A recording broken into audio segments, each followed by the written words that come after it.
Whenever we talk about a molecule, we try to draw a molecular structure. We generally do that using the equilibrium position of the molecule. So for example, if I take a molecule, a simple molecule such as methanol, CH3, OH, well, you can draw the lone pairs if you wish. So these positions, this bond distances, these angles, these are all equilibrium positions and equilibrium angles, right? Although we have drawn this molecule as a static molecule with their equilibrium positions and angles, in reality, none of the molecules are actually a static object, a static entity. If you just take a simpler one, for example, I take a simple diatomic molecule like N2. Now this bond distance that I have drawn, this bond distance is an equilibrium bond distance, and also we have now ignored any kind of movement like a translation or rotation of this molecule, right? So this is just a static molecule, but in reality what will happen is that both of these atoms, now let me draw them as if I'm drawing two atoms connected by a bond. These atoms will always oscillate about their equilibrium position with certain amplitudes. Also, this particular molecule will move in space, a translational motion, and also it will rotate about its center of mass. If it is a diatomic molecule, the center of mass is exactly in the middle. It might be another diatomic molecule which is not a homonuclear diatomic molecule. It might be composed of two different atoms, like for example HCl. So if you have H and then if you have Cl, then obviously the center of mass is going to be towards the chlorine because this is the heavier atom. So what happened is that both of them will oscillate with certain amplitudes. The amplitude for the heavier atom is generally going to be smaller. And also, if you take this as it's a center of mass, about the center of mass, if you just take an axis perpendicular to this plane of the paper, it will rotate, right? It might rotate. So these motions will always happen. This particular oscillation that I'm talking about, or vibration that I'm talking about, they are in general not simple harmonic oscillations, which we have studied so far. Generally, the potential that these atoms follow while having these vibrations are of this particular form, which has an harmonic part, right? But what happens is that if we think that these amplitudes are not big enough, right? Amplitudes are small, then they remain about this. This is the equilibrium position, right? This is the equilibrium position. So if the amplitude is not very great, they remain within a small distance about this equilibrium position. In that case, we can approximate their motion as a simple harmonic oscillator having a perfect parabolic potential at the bottom of this actual potential well. In that case, we can get the energy eigenstates of these vibrations, correct? Those are the eigenstates that we have already discussed in one of the chapters. Okay, I'm giving links to those videos. If you wish, you can go back and check that what we have done for the simple harmonic oscillators. And also, this motion that I was talking about is the rotational motion. This motion will happen simultaneously with this vibrations, but we'll be discussing this rotation separately than this vibrations. The vibration has already been done. We have already discussed the vibrations. Now today we'll be discussing about this rotational motion.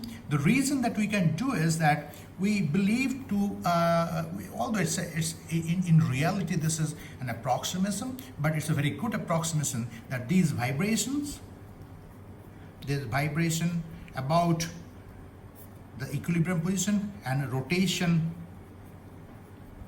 of the molecule about the center of mass, then axis passing through the center of mass. These two motions are not really coupled. What do you mean by that? It simply means that when a molecule or the atoms constituting the molecule is vibrating in any particular axis, along any particular axis, that particular vibrational motion does not necessarily initiate the rotational motion. And also, if the rotational motion is happening at any point of time, that rotation will not necessarily initiate the vibrational motion. That means these two motions, although they are happening simultaneously, they are happening independently. So that is the approximation that you are taking, that they are basically an independent motions of these two atoms. Both of them are having them separately though, at the same time though. So what happens is that now we have already discussed vibrations, correct? The simple harmonic oscillators. We have not discussed the enharmonicity in that motion, but we have discussed simple harmonic oscillations, which as I told can be easily assumed if the amplitude is not that great. And now today I'll be talking about the rotation. So when we discuss the vibrations, we ignored any kind of rotations, and when we'll be discussing the rotation, we'll be discarding any kind of vibrations. What does it mean? It means that this bond length, correct? This bond length, if we call that is the bond length being R, this R is a constant.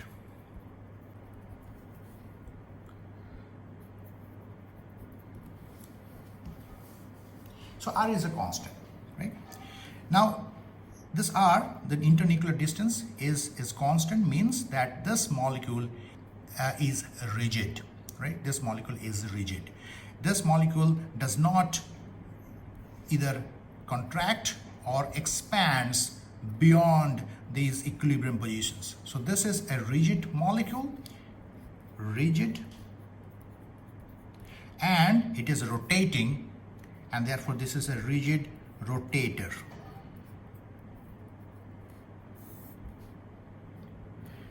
For our calculation, we'll be taking a diatomic molecule like this. We'll not be discussing any more complex molecule. So we'll be seeing that what happens when a rigid molecule like this, where the internuclear distance between the two atoms are not increasing or decreasing from its equilibrium value R, but it is rotating, then what happens? What energy levels, rotation energy levels it can take are these energies creating a continuous spectrum, or is going to be a discrete spectrum? If you remember, classically a rotator can actually have any energy. There is no restriction for a classical rotator to have certain energy. It can have any angular velocity whatsoever it can possess. There is no restriction about it. It can have any frequency, angular frequency, but what we'll see that in quantum mechanics, this particular rotation is not going to be as free as it is in classical mechanics, and this the energy levels are not going to be continuous energy levels. It's going to be discrete energy levels. So let's start discussing the rigid rotator. The first thing that we'll be doing is that we know from the discussion of the hydrogen atom problem at the beginning of the hydrogen atom problem in lecture 1 of the hydrogen atom problem, I have discussed that eventually a two-body problem can effectively be converted into a single body problem. So what we found that if you have a two body system M1, and then you have a certain M2 at distance R. So this is the internuclear distance. I can call this is this is R, right? We can have certain center of mass, right? So now this particular system of two masses, M1 and M2, can be replaced by another two-body problem to start with, having masses capital M, which is equal to M1 plus M2, which is the total mass of the system, and a mu, which is given by M1 M2 over M1 plus M2, which is the reduced mass of the system. So this two-body problem of M1 M2 is now that can be represented by another two-body problem, capital M and mu. So capital M is kind of a hypothetical particle that is at the center of mass. It is as if the particle is sitting at the center of mass, and this center of the movement of this particle means that the center of mass is moving, right? In that case, what do you mean by center of mass moving? It simply means that the entire the entire molecule is moving from one place to another place. And if we are not interested to that particular motion, generally we are not interested in now, because that particular motion is just going to give certain kinetic energy to the whole system. We are not really bothered to check about that. So what we can see is that we can ignore this particular motion. So we do not really want to see any motion of the center of mass. So if that is true, then the center of mass is static. It is fixed in a particular place. So we can actually take that as our origin of the coordinate system. This is also we have done previously in one of the lectures on hydrogen atom problem. And then if that is the case, then the center of mass is at the origin, and then another one, this mu, basically this mu is another particle having this particular reduced mass, and it is at distance r, which is the r is basically inter particle distance. So this system, so the center of mass is fixed, so therefore this system is now reduced to a system of situation that we have here origin, and then you have another mass mu, which is at distance r, right? So this center of mass, which is in the center, it is not moving because we are not interested to check back this particular movement. Only another particle, which is this is also a hypothetical particle having this particular reduced mass at distance r from the origin where the center of mass is, and then the motion of this particle is the only thing that we are at this moment interested in. So therefore this two-body problem of M1 and M2 now got reduced to a single body problem of mu, which is at distance r from the origin. So this is the one we'll be talking about. This is a very similar situation we also had in hydrogen atom problem, where this was the electron that we were dealing with, right? In that particular case, as electron was very, very light with respect to the nucleus, the center of mass was exactly on the nucleus. So the nucleus was basically on the center of at the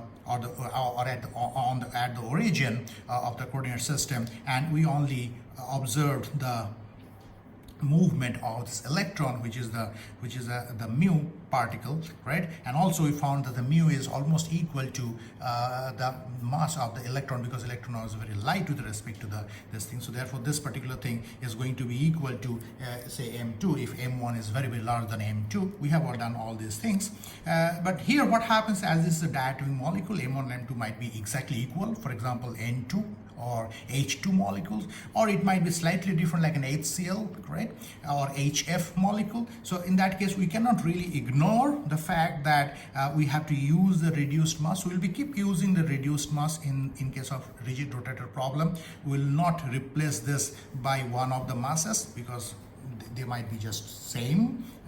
We cannot just do that, but nonetheless this R is now constant because it's a rigid rotator, so R is constant, that is for sure, and that will change our calculation a little bit.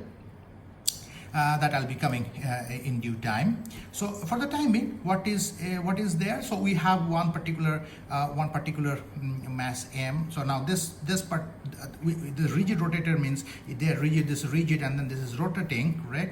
So this is rotating. So the motion that we are talking about is a rotation. So therefore, now we have this mu at r, fixed distance r from the center, and now it is rotating, right? So this is going to be the situation. This is rotating in a particular sense. So we know that when a particle of mass mu rotates at a distance r from the origin, then the moment of inertia is given by the classical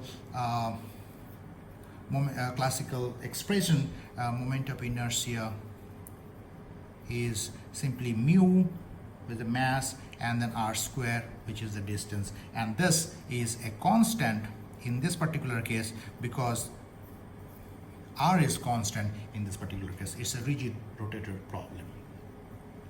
Now another thing we know that in case of rotational motion, the kinetic energy of rotation is given by L square over 2I, where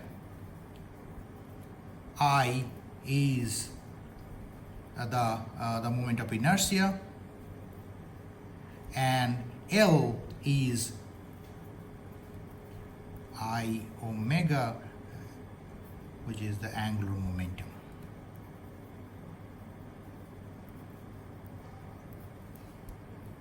But omega is the angular velocity with which this is rotating, angular velocity. So these expressions we know from our classical physics, that this kinetic energy is given by L squared by 2I. In case of translational motion, kinetic energy is P squared over 2m, where P is the linear momentum. Here L is angular momentum, and I is here the moment of inertia, which is the equivalent of the mass in case of a linear motion, right? And also the angular momentum is given by the angular velocity multiplied by the angular mass, if you want to call that way, the moment of inertia and angular mass, which is equivalent of in the linear case, the momentum is mass time velocity, the translational velocity. Also, we are assuming in this particular case that the potential energy is zero. What does it mean? Potential energy zero means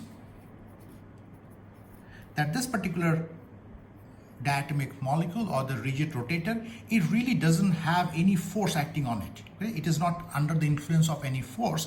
Simply means that no matter which direction it is pointing, right, this is the same energy it's going to have. There is no preferred direction it will have. So in case of, again, I'm bringing an analogy with the translational motion. So when a particle is having a translational motion, the potential energy zero simply means that it is again under no influence of any force, and there is no preferred position in which this particular particle wants to be, because there is no potential. So there is no place where the potential is low or a potential high, correct? So there is no potential, means there is no preferred position in which the molecule or the particle wants to be. Similarly here, if the rotational potential energy is zero, that means there is no force acting on the system, and therefore there is no preferred direction in which this particular rigid rotator wants to be.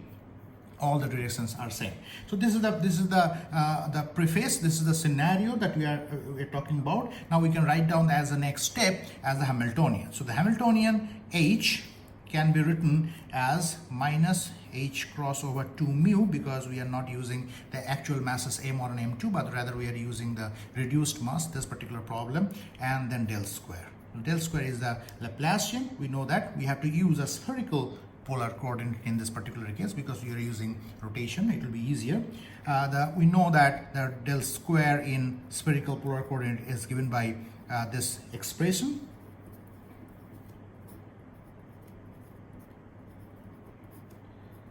One over r square sine theta del theta. Then we have a sine theta del theta, and then finally we have the third term involving phi sine square theta del 2 del phi 2. So this is the del square, and now in this particular situation, as r is constant, so we do not really have this particular term, because if r is constant, then there is no meaning of change of something or change of the wave function with respect to r, because r is not changing. So therefore change of wave function with respect to r doesn't have any meaning.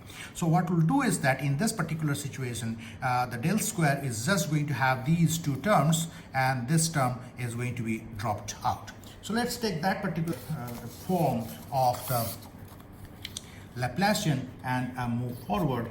So what we get is that if we take that the last two terms, then the Hamiltonian just turns out to be a minus of h cross over 2 mu. I can take the r square out because the r square was everywhere. So here it was on 1 over r square, here also 1 over r square, and also so this is completely out. So we have 1 over r square here, 1 over r square here. I can take these two r squares common. So therefore I have taken this r square out. So we get inside the bracket 1 over sine theta del theta and sine theta del theta once again, and then we have 1 over sine square theta this time del 2 del phi 2.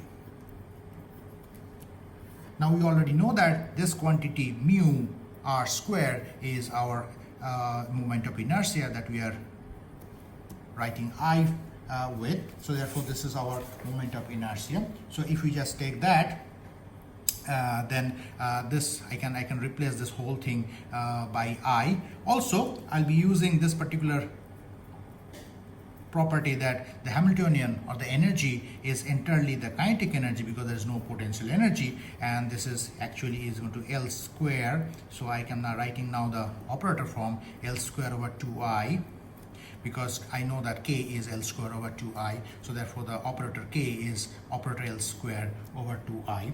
So therefore if we now check that if h is L square over 2I, and then if we have h is equal to minus h cross square over 2I here, correct? So if we just combine these two, I get immediately that L square operator has this particular form, that it will be minus h cross square, and then these terms are going to be the same. Let me write it down: sine theta del theta, and then sine theta del theta plus 1 sine square theta del 2 del phi 2.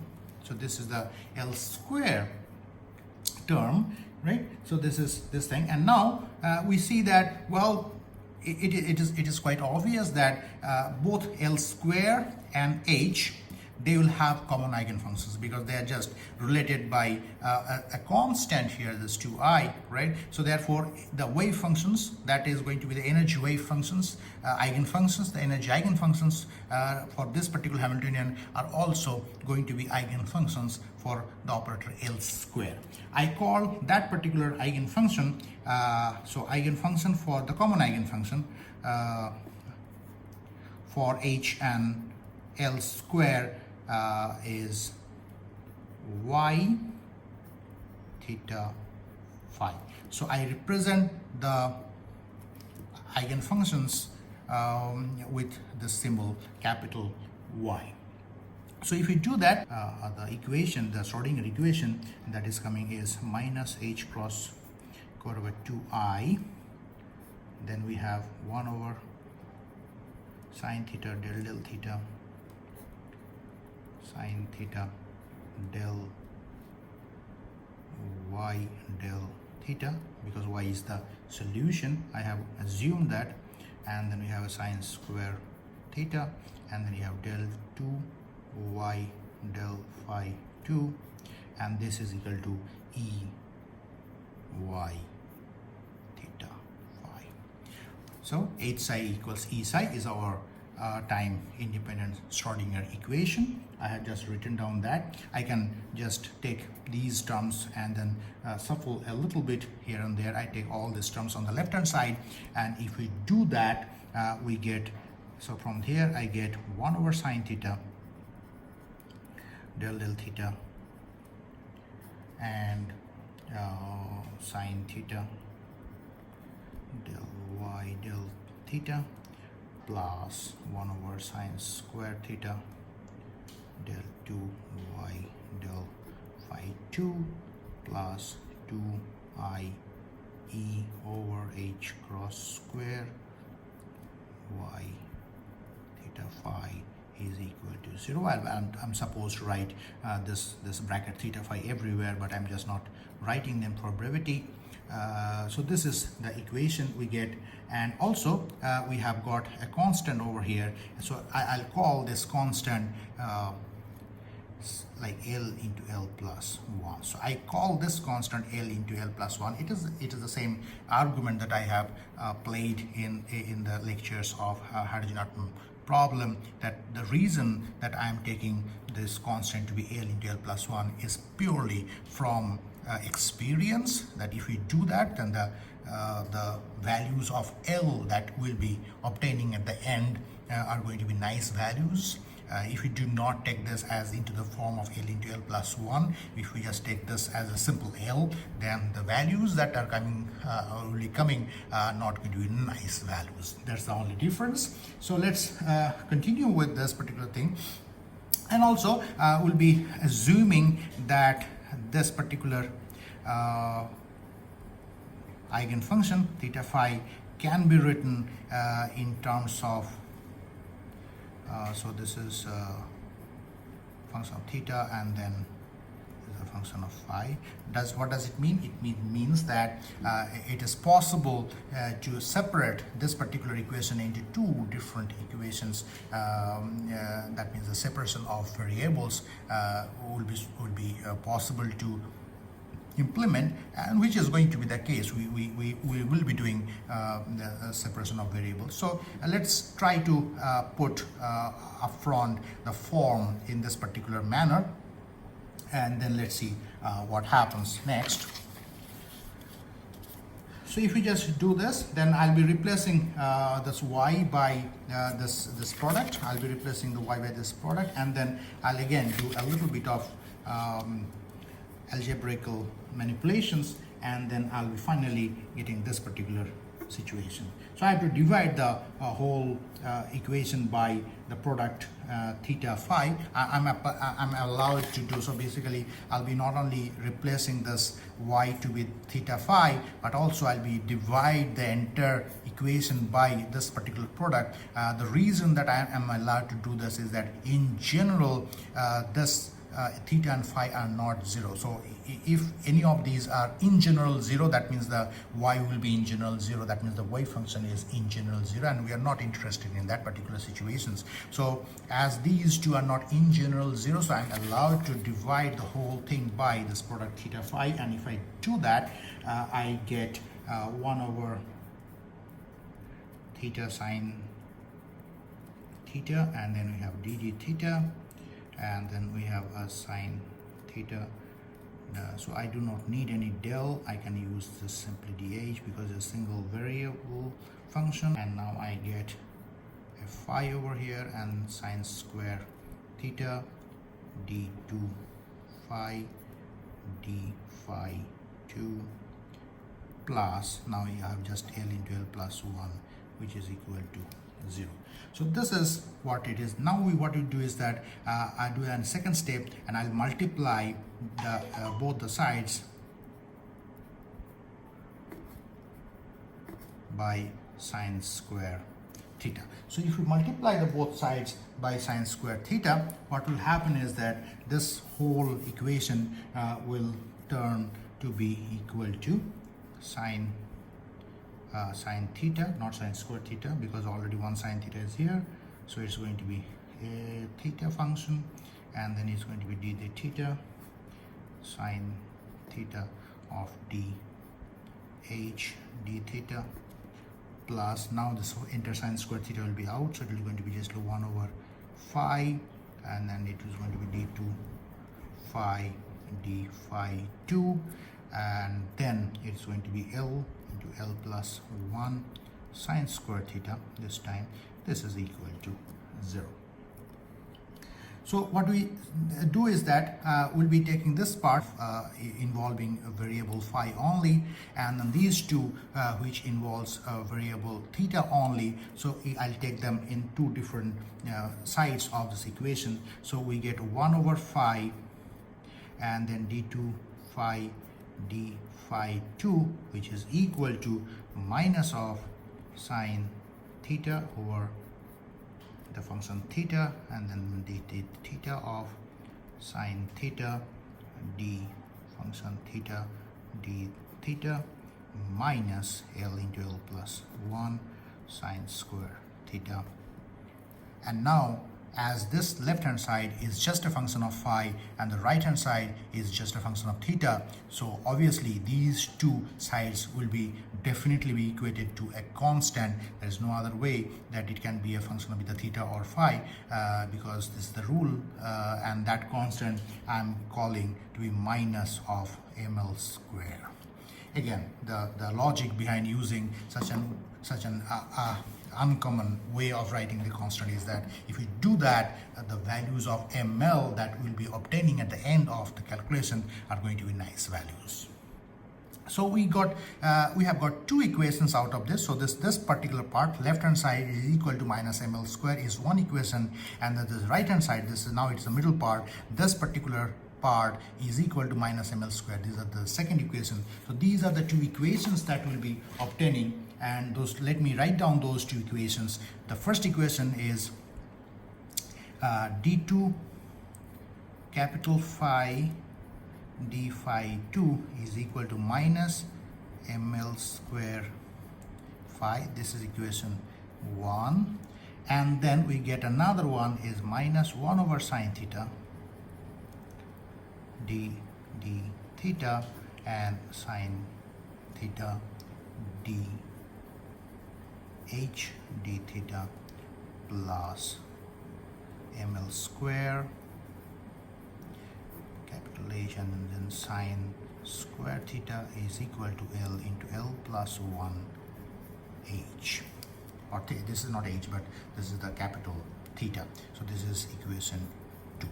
So these are the two equations that we have obtained. So if we just solve these two equations, in from equation 1 we'll be getting phi, from equation 2 we'll be getting the capital theta, and then once we get this capital phi and capital theta, we can simply plug them together, because we know that original solution y theta phi is the multiplication of these two, the capital theta function of theta, capital phi function of phi, and this is how the solution are going to be.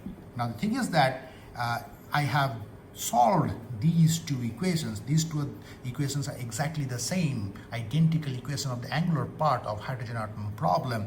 I have solved these two equations in detail in lecture 2 of the hydrogen atom lecture series. So I'm giving the link for that particular video, that particular lecture, if you are interested to go through the detailed derivation of the solution of these two equations. You can definitely look for that particular video.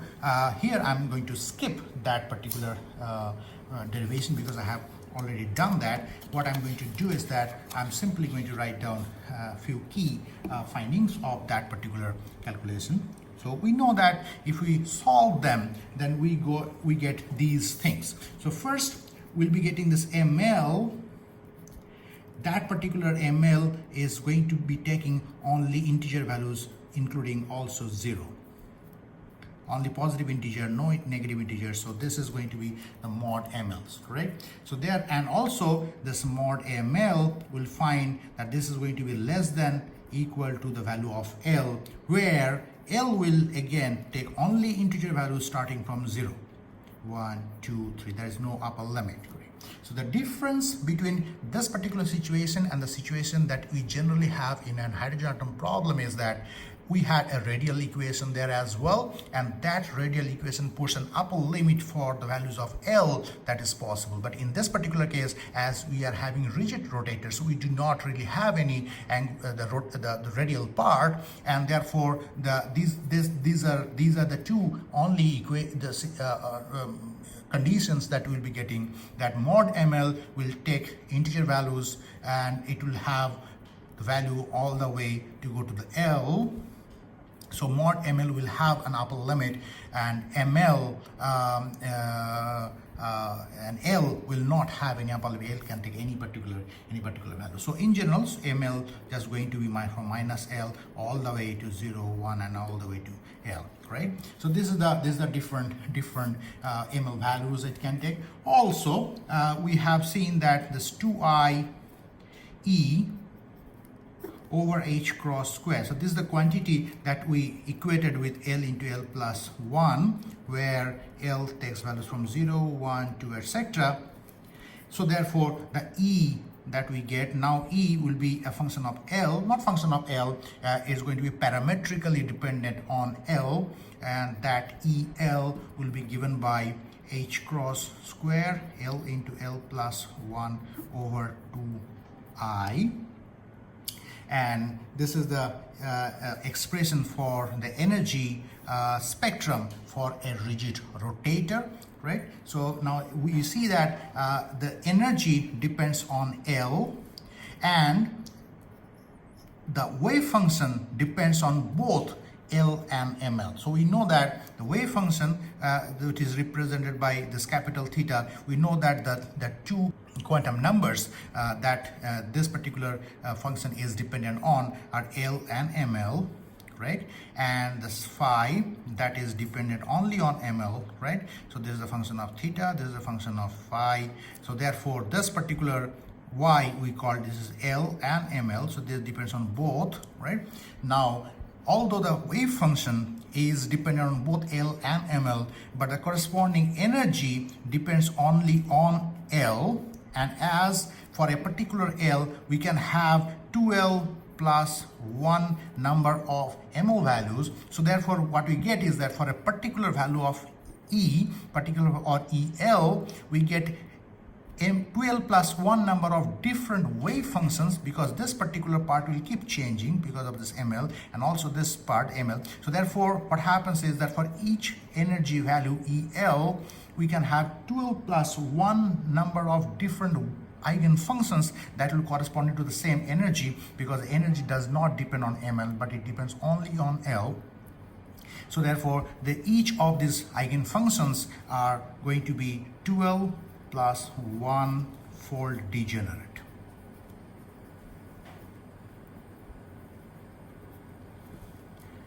I'm not going to go the form of these wave functions here, because the form of the wave functions are already known to us from the discussion of hydrogen atom problems. For example, this particular phi, we know that this particular phi ml is going to be always something like e to the power phi ml, right?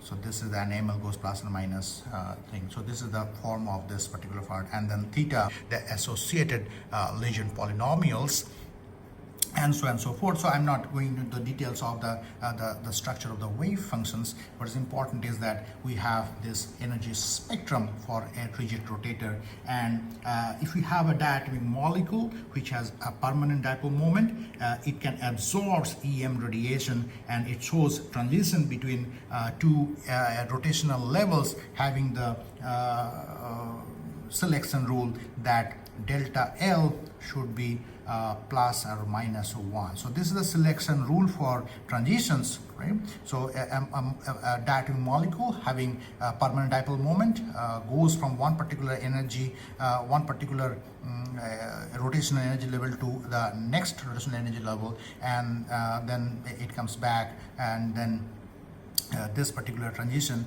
should follow this selection rule, and this is exactly what the basis of rotational spectroscopy. So this is rotational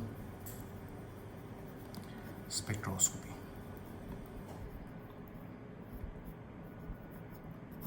So this is in short this the rigid rotator. The derivation of the wave functions is pretty long. I'm just not repeating, because if you really are interested to see that how these conditions came, or how these particular type of wave functions arrived, you should just simply go to the lecture 2 of the hydrogen atom problem, and all the answers are going to be there. So this is all for the rigid rotator. Thank you for watching this part of the video.